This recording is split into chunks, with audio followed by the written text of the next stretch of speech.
Sebentar biar terrecord. Ya, teman-teman sekalian, jadi kita tahu bahwa perkebunan kelapa sawit ya itu punya manfaat yang sangat luar biasa dalam artian perkembangan ya.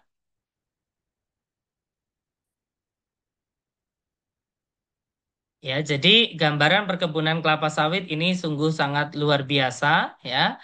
Ditinjau dari nilai ekspor ya, ada nilai ekspor di 2024 itu 440 triliun dengan ekspor terbesar lebih besar daripada migas. Nah, kemudian ada menciptakan lapangan pekerjaan lebih dari 4,2 juta secara langsung dan 12 juta lapangan kerja tidak langsung.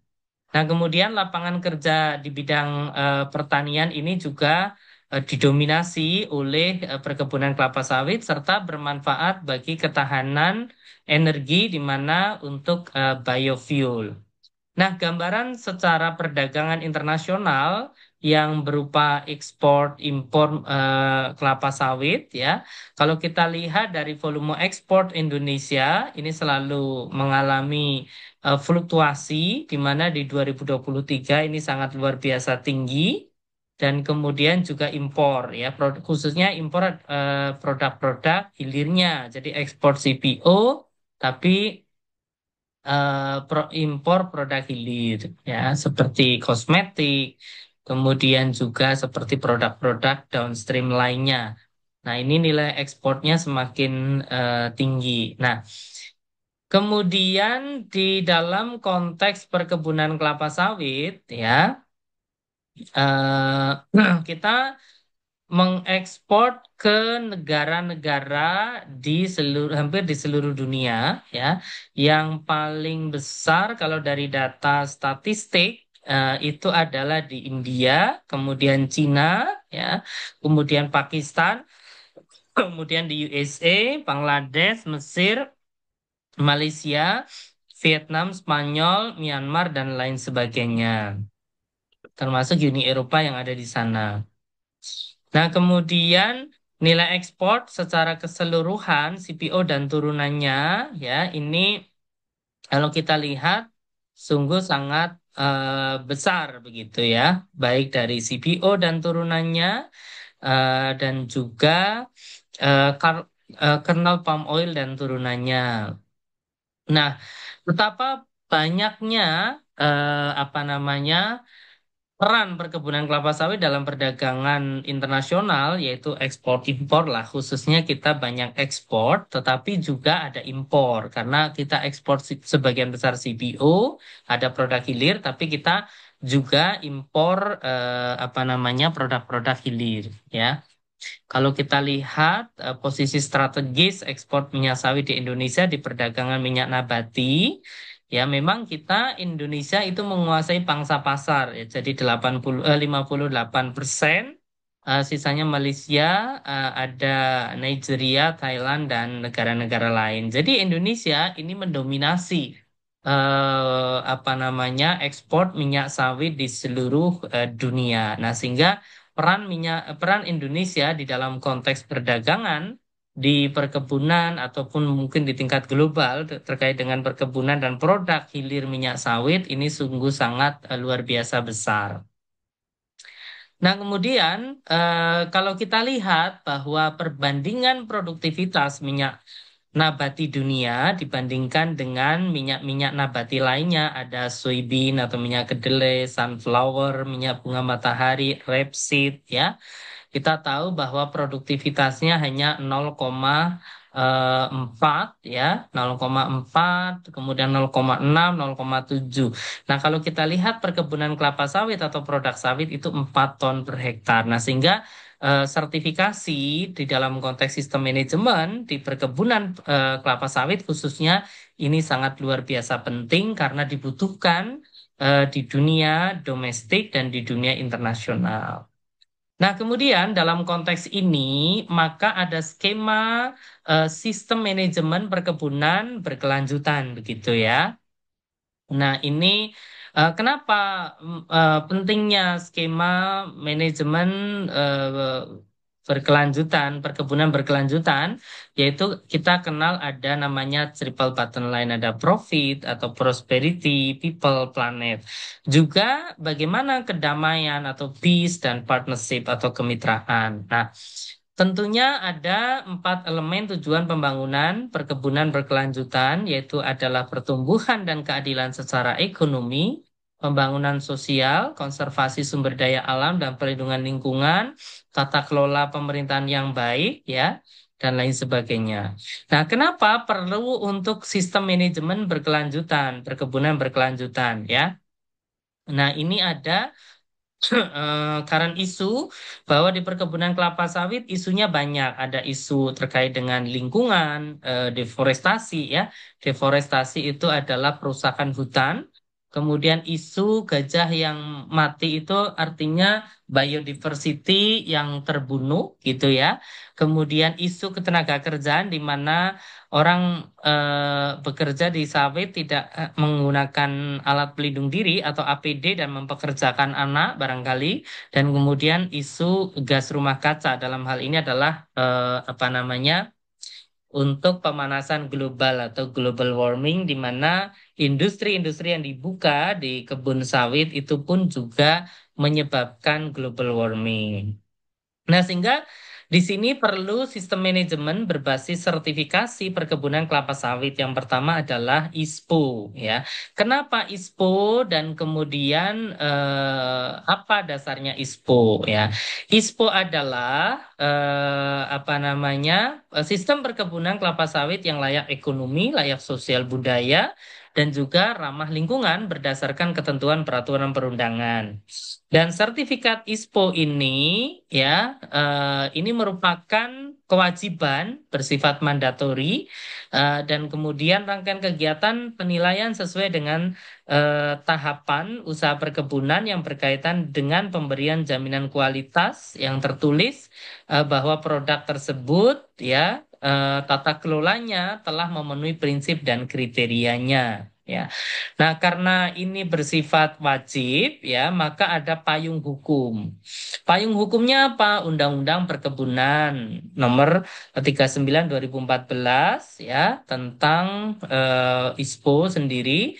Kemudian Peraturan Presiden Nomor 16 2025, ini adalah peraturan terbaru, dan juga Peraturan Menteri Pertanian Nomor 38 2020 yang saat ini sedang direvisi untuk mengacu kepada Perpres 16 2025 yang terkait dengan ISPO. Jadi karena sawit Indonesia merupakan portofolionya terbesar dunia, maka kita penting untuk bisa mengetahui sistem sertifikasi perkebunan berkelanjutan begitu ya. Nah, kemudian kalau kita lihat perjalanan regulasi sertifikasi ISPO ini, yaitu ada Permentan, dulunya Permentan 2011, ya, kemudian ada Permentan 2015, ya, kemudian Perpres 2020, dan kemudian Permentan 2020 saat ini mengacu kepada Peraturan Presiden Nomor 16 Tahun 2025. Artinya kalau kita melihat peran pemerintah dalam konteks sistem manajemen untuk sertifikasi perkebunan kelapa sawit berkelanjutan, maka pemerintah Indonesia telah berupaya melakukan berbagai perjalanan, berbagai hal yang terkait dengan sistem sertifikasi, gitu ya. Sistem sertifikasi untuk perkebunan kelapa sawit berkelanjutan. Salah satunya adalah ISPO. Nah, kalau kita lihat prinsip dan kriteria ISPO, ini memang ada untuk perusahaan perkebunan, juga untuk pekebun. Jadi, sertifikasi ISPO-nya berbeda. Yang satu untuk perusahaan perkebunan, tentunya prinsip dan kriteria ISPO-nya lebih banyak gitu ya. Anda bisa download di lapiran Permentan 38 2020 terkait dengan sistem sertifikasi, prinsip dan kriteria ISPO. Nah, kalau kita lihat di perusahaan, maka ada 7 prinsip yang akan disertifikasi dalam konteks sistem manajemennya ya. Karena sistem sertifikasi berbasis ISPO ini adalah sistem sertifikasi sistem manajemen ya untuk seluruh perusahaan. Jadi yang disertifikasi adalah manajemen perusahaan. Apa saja? Yang pertama, kepatuhan terhadap perundang-undangan. Jadi perusahaan itu harus patuh terhadap perundang-undangan. Kriterianya ada 10 kriteria indikatornya dinilai dari 21. Jadi saya tidak terlalu detail menjelaskan prinsip dan kriteria karena Anda mata pelajarannya adalah sistem manajemen ya. Yang kedua adalah penerapan praktik perkebunan yang baik ya. Ada 2 kriteria dan 36 indikator. Nah, yang ketiga, pengelolaan lingkungan hidup, sumber daya alam, dan keanekaragaman hayati. Itu ada 9 kriteria dan 49 indikator. Kemudian tanggung jawab ketenaga kerjaan, ada 6 kriteria dan 36 indikator. Ada tanggung jawab sosial dan pemberdayaan ekonomi masyarakat, ada 3 kriteria dan 9 indikator. Kemudian penerapan transparansi, ada 6 kriteria dan 18 indikator, serta peningkatan usaha berkelanjutan.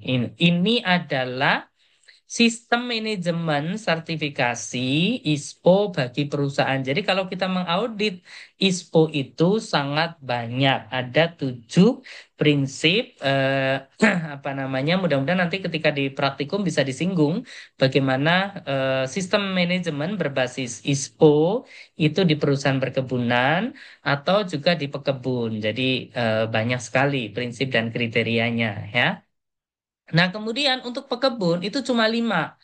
Di mana yang pertama sama-sama ada kepatuhan terhadap perundang-undangan, memang kriterianya lebih sedikit ya, kriteria 5, indikatornya 7. Penerapan praktik perkebunan yang baik ya, kriterianya 11, indikatornya 17. Pengelolaan lingkungan hidup dan sumber daya alam dan keanekaragaman hayati. Kemudian penerapan transparansi ya, kemudian peningkatan usaha berkelanjutan. Yang tidak ada di pekebun atau perkebunan rakyat adalah tanggung jawab ketenagakerjaan dan tanggung jawab sosial dan pemberdayaan ekonomi karena dia bukan perusahaan, dia pelaku usaha dari kebun rakyat. Kemudian persyaratan dan tata cara sertifikasi ISPO ini diberlakukan wajib begitu bagi perusahaan perkebunan maupun pekebun, jadi harus sertifikat ISPO. Nah, meliputi apa saja? Meliputi usaha budidaya, usaha pengelolaan hasil, dan juga integrasi. Ya, integrasi itu antara ya punya kebun, punya pabrik. Nah, kemudian dilakukan permohonan sertifikasinya oleh pekebun maupun juga perusahaan perkebunan. Ini syarat dan alur tata cara sertifikasi ISPO. Jadi sistem manajemen itu mengatur alur itu, ya. Yang disertifikasi adalah unit manajemen. Unit manajemennya itu ada usaha budidaya, usaha pengolahan, usaha budidaya, pengolahan atau terintegrasi. Ini untuk perusahaan ya.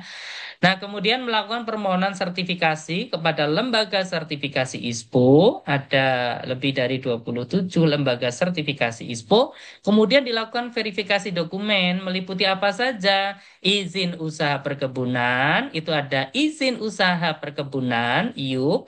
Kemudian izin usaha perkebunan budidaya atau IUB, itu bagi kebun yang hanya mempunyai, perusahaan yang hanya mempunyai kebun saja. Kemudian IUP adalah izin usaha perkebunan untuk pengolahan, itu adalah bagi perusahaan yang hanya punya PKS saja ya.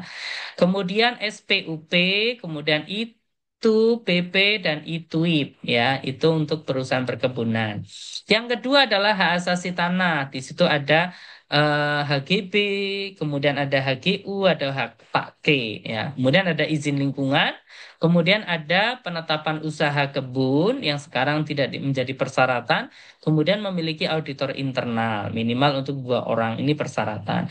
Kemudian kalau sudah lengkap semua, maka diaudit tahap 1 ya. Jika lolos ya, langsung ke tahap 2. Jika tidak lolos, maka diberikan waktu 6 bulan untuk pemenuhan dokumen. Jika lolos, masuk ke tahap 2. Tahap 2 itu biasanya adalah melakukan audit lapangan, begitu ya. Jadi para auditor itu terjun ke lapangan, mengaudit apakah persyaratan itu sudah terpenuhi, baik itu dokumennya maupun juga terkait dengan implementasi di lapangan. Setelah sesuai semua, maka diambil keputusan. Kalau oke, dapat sertifikat. Kalau nggak oke, diberikan waktu 6 bulan untuk perbaikan. Jadi, setiap tahapan itu dalam unit sertifikasi di sistem manajemen kelapa sawit berkelanjutan berbasis ISPO di perusahaan, maka tahapannya adalah melakukan berbagai model sertifikasi. Jika sudah oke, maka dilakukan penerbitan sertifikasi ISPO. Bagaimana untuk ISPO pekebun? Ya, unit manajemennya adalah pekebun. Pekebun itu adalah tergabung dalam kelompok tani atau gapoktan atau koperasi atau asosiasi atau juga BUMDes dan lain sebagainya. Jadi unit manajemennya itu manajemen anu ya, koperasi ya atau kelembagaan. Intinya manajemen kelembagaan. Nah, ada permohonan sertifikasi, kemudian lembaga sertifikasi kepada lembaga sertifikasi ISPO sama verifikasi dokumennya hanya sedikit berbeda. Kalau untuk perusahaan untuk pekebun maka ada surat tanda daftar usaha pekebun atau STDB, kemudian bukti kepemilikan tanah yang diakui negara, kemudian surat pernyataan pengelolaan lingkungan dan juga dokumen pembentukan kelompok dan kemudian ICS satu orang yang lulus pelatihan ISPO. Jika oke masuk tahap pertama, ya kalau tahap pertama masih belum oke maka diperbaiki. Kalau sudah oke masuk tahap kedua di mana terjadi tinjauan lapangan untuk melihat kondisi fisik dan melakukan wawancara dan juga observasi ke kebun. Ya, jika sudah oke maka diterbitkan sertifikat ISPO ya. Ini untuk pengenalan sertifikasi kelapa sawit. Yang kedua di kelapa sawit itu ada namanya sertifikasi Roundtable on Sustainable Palm Oil yang kita kenal dengan singkatan RSPO ya. Memang kalau kita bicara RSPO sejak 2004 ya merupakan sistem sertifikasi global untuk minyak sawit berkelanjutan yang bersertifikat, yang memverifikasi bahwa produksi minyak sawit ini tidak berdampak negatif terhadap lingkungan, satwa liar, pekerja maupun masyarakat. Jadi ini adalah sertifikasi yang diakui dunia. Kalau ISPO adalah diakui Indonesia, kalau RSPO adalah membership di tingkat dunia atau global. Nah, sehingga sertifikasi ini bersifat voluntary atau sukarela. Kalau ISPO wajib, kalau RSPO sukarela, membantu petani dalam meningkatkan panen dan akses di pasar internasional. Nah, kemudian RSPO ini merupakan organisasi nirlaba yang menyatukan berbagai pemangku kepentingan yang bertujuan untuk industri minyak sawit yang berkelanjutan. Adapun tujuan sertifikasi adalah melindungi hutan, ya, dan keanekaragaman hayati, memastikan kesejahteraan pekerja dan masyarakat, mengurangi dampak negatif terhadap lingkungan, dan meminimalkan isu-isu deforestasi. Kalau kita lihat RSPO sejak 2004, ya, itu meliputi prinsip dan kriteria dan kemudian sertifikasi supply chain proses certification standar. Jadi ada standar mengenai prinsip dan kriteria, juga ada standar supply chain atau rantai pasok sertifikasi. Di mana di RSPO itu apa namanya ingin mengetahui bahwa rantai pasok dari produk hilir sampai dengan hulu, sampai dengan kebun, sampai dengan bibit itu harus tersertifikasi, gitu ya. Nah, itulah yang namanya RSPO Supply Chain Certification Standard. Nah, kemudian di dalam konteks RSPO itu dasar hukumnya apa? Hukum internasional, ya, hukum nasional. Jadi kalau kita bicara hukum internasional terkait dengan tenaga kerja itu apa? Mengacu kepada ILO International Labor Organization. Bagaimana terkait dengan anak-anak, terkait dengan UNICEF. Jadi aturan-aturan yang kemudian ditetapkan di dunia internasional. Kemudian juga RSPO mengacu hukum nasional, umpamanya RSPO sawitnya ada di Indonesia, maka dia harus patuh ISPO.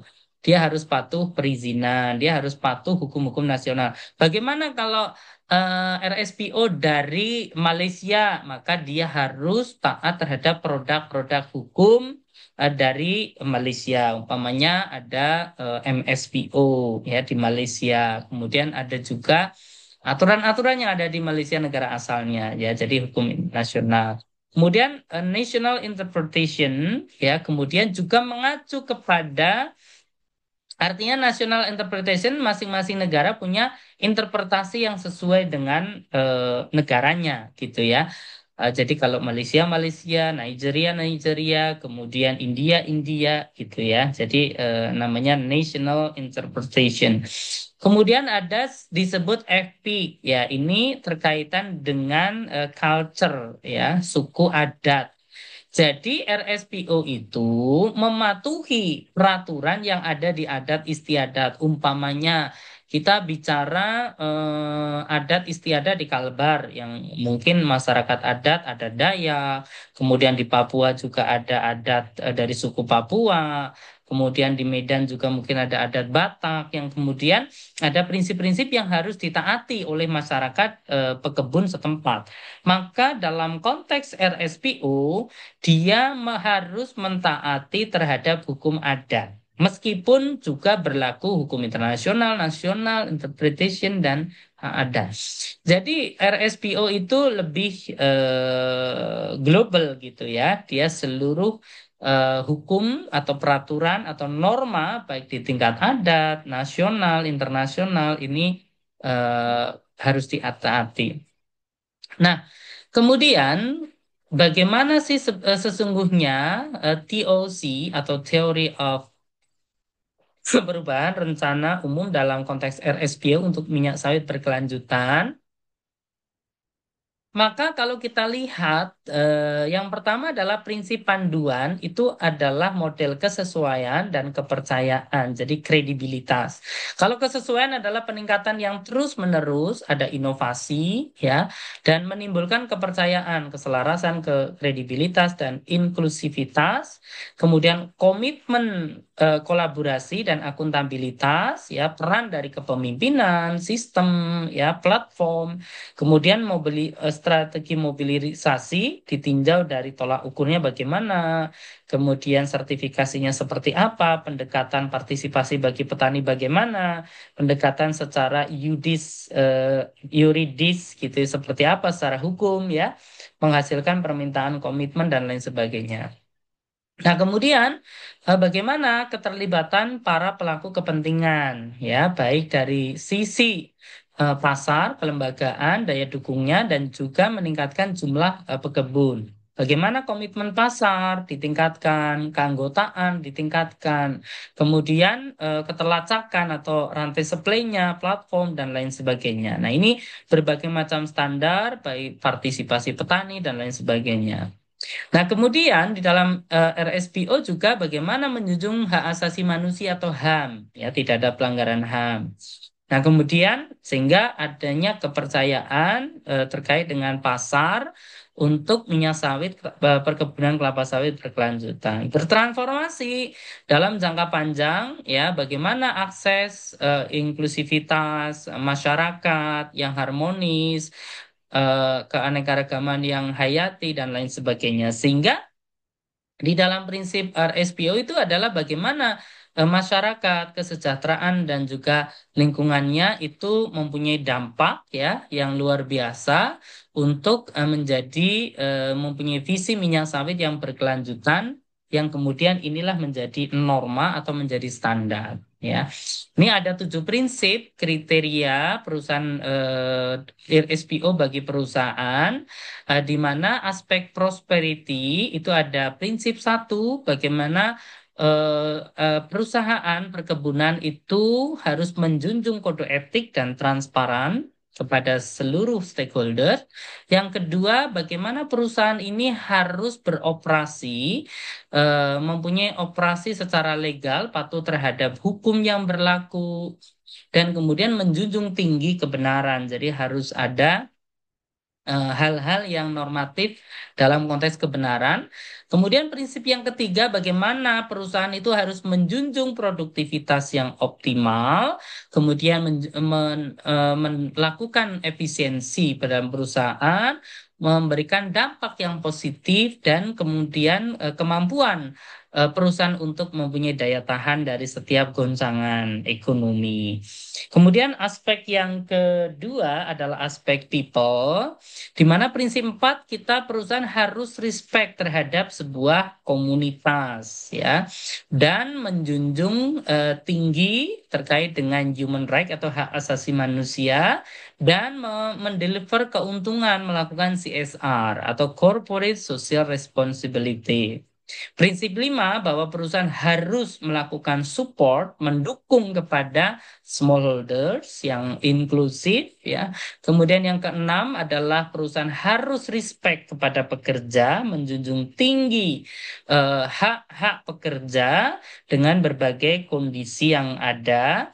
Yang prinsip 7 yaitu adalah planet, bagaimana perusahaan itu mampu melindungi, melakukan konservasi, dan juga meningkatkan apa namanya ekosistem dan lingkungan yang lebih baik. Nah, jadi ada 7 prinsip.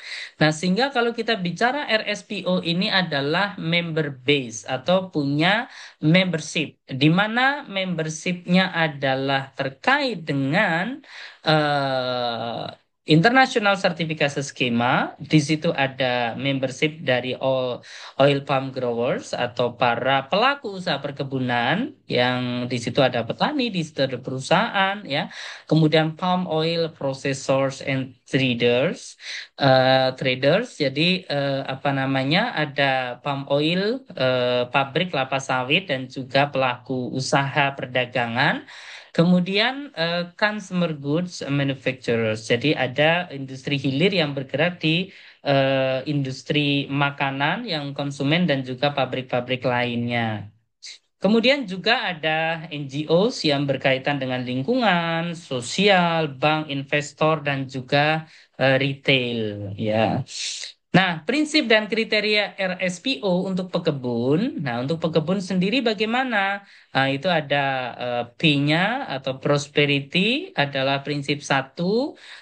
Pekebun harus optimis terhadap produktivitas, efisiensi, dan dampak serta daya tahan yang positif. Kemudian dari aspek people-nya yaitu prinsip kedua, bahwa pekebun harus ensure legality. Jadi harus legal, harus memenuhi peraturan perundangan yang berlaku, ya. Legal di sini ya perundangan, kemudian aturan norma adat, dan mentaati seluruh hukum dan peraturan. Respect for land right, jadi menjunjung tinggi dalam arti penguasaan lahan yang benar, dan juga tergabung dalam sebuah komunitas, ya, community well-being, jadi komunitas yang baik atau yang produktif. Prinsip 3 adalah menjunjung tinggi respect terhadap pekerja yang secara benar, dengan berbagai kondisi, perlindungan tenaga kerja, dan sebagainya. Kemudian dalam aspek planet adalah prinsip 4 adalah melindungi, melakukan konservasi, dan juga meningkatkan ekosistem dan juga kelestarian lingkungan. Nah, ini ada 4 prinsip. Nah, kemudian di dalam rantai supply, di mana dari mulai produk hulu, ya, dari produk hulu dipanen jadi TBS, diolah jadi CPO, diolah oleh PKS jadi CPO, CPO masuk ke apa namanya tangki, dari tangki dikapalin gitu ya, masuk kapal, dari kapal masuk ke tangki lagi ke port gitu ya, kemudian diolah lagi menjadi minyak goreng atau refinery ya, menjadi stearin, menjadi olein, menjadi margarin, kemudian diekspor lagi menjadi macam-macam sampai ke distribusinya, sampai ke produk-produk yang kita makan dan kita konsumsi sehari-hari. Jadi inilah juga sertifikasi berbasis rantai pasok atau supply chains model of palm oil. Kemudian rantai pasok TBS dari petani ke pabrik kelapa sawit juga macam-macam. Ada yang dari petani swadaya ke koperasi, ke agen besar, ke PKS, ya. Ada rantainya yang semakin panjang, ya. Dari koperasi kelompok tani, agen kecil, agen besar, pemegang DO. Jadi kalau kalian memperhatikan kondisi rantai pasok TBS atau sawit di lapangan itu sangat-sangat beragam, ya. Ada yang pendek, ada yang panjang, sehingga margin contribution setiap change itu berbeda-beda. Kemudian yang selanjutnya ada istilahnya sertifikasi atau kita di Uni Eropa itu dikenal EUDR ya, European Union Deforestation Regulation ya. Peraturan deforestasi dari Uni Eropa merupakan peraturan yang melarang impor komoditas yang menyebabkan deforestasi dan degradasi hutan secara global seperti kayu, minyak sawit, kedelai, kopi dan lain sebagainya. Nah, sehingga setiap perusahaan yang akan melakukan ekspor ke Uni Eropa harus bebas dari deforestasi, gitu ya. Jadi ini negara di Uni Eropa itu wajib, gitu ya. Eh, Tujuannya apa sih sebetulnya? Mengurangi kerusakan hutan, deforestasi ya. Jadi menekan kontribusi Uni Eropa terhadap penggundulan hutan dan degradasi hutan secara global yang disebabkan oleh adanya permintaan konsumen. Umpamanya sawit masuk ke dalam kawasan hutan tidak boleh lagi. Mendukung keberlanjutan global ya dan lain sebagainya. Nah, dalam konteks regulasi deforestasi ini ya untuk 7 komoditas utama dan wajib begitu ya. Ini dari sawit, daging, kayu dan lain sebagainya serta turunannya. Nah, kewajiban pelaku usaha ini ada uji tuntas ya. Perusahaan harus melakukan penilaian risiko yang cermat untuk memastikan produk bebas dari deforestasi.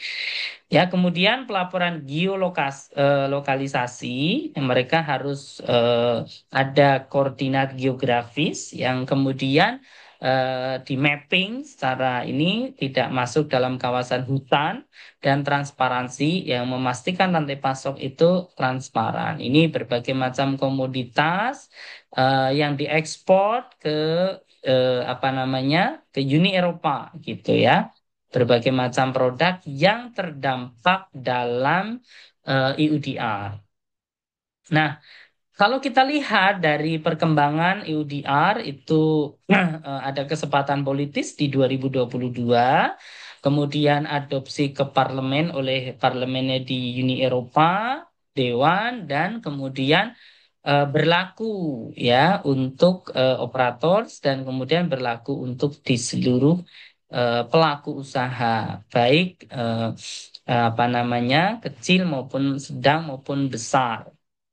Nah, sehingga pemerintah Indonesia melakukan diplomasi agar produk kita tetap diterima dan kemudian kita punya sertifikasi ya perkebunan kelapa sawit berkelanjutan yang tidak merusak hutan ya, sehingga per Desember kita sudah melakukan berbagai macam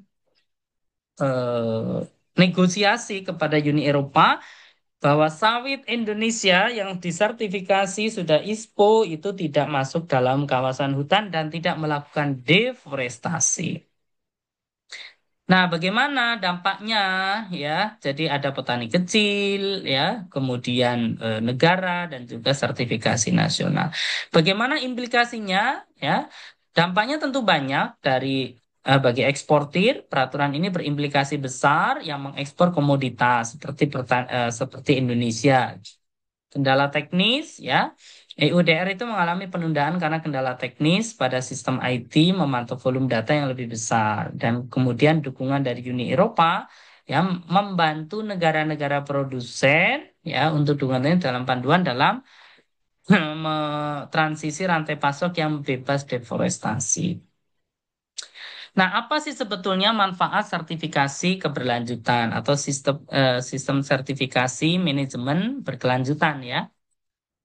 Nah, manfaat sistem sertifikasi berkelanjutan ya itu banyak sekali, yaitu salah satunya adalah meningkatkan daya jual produk di pasar global, akses ke pasar internasional, kemudian meningkatkan praktik berkelanjutan dan lain sebagainya, dan ramah terhadap lingkungan dan hak asasi manusia, serta berbagai macam hal yang berkaitan dengan eh, apa namanya standar baik nasional maupun global.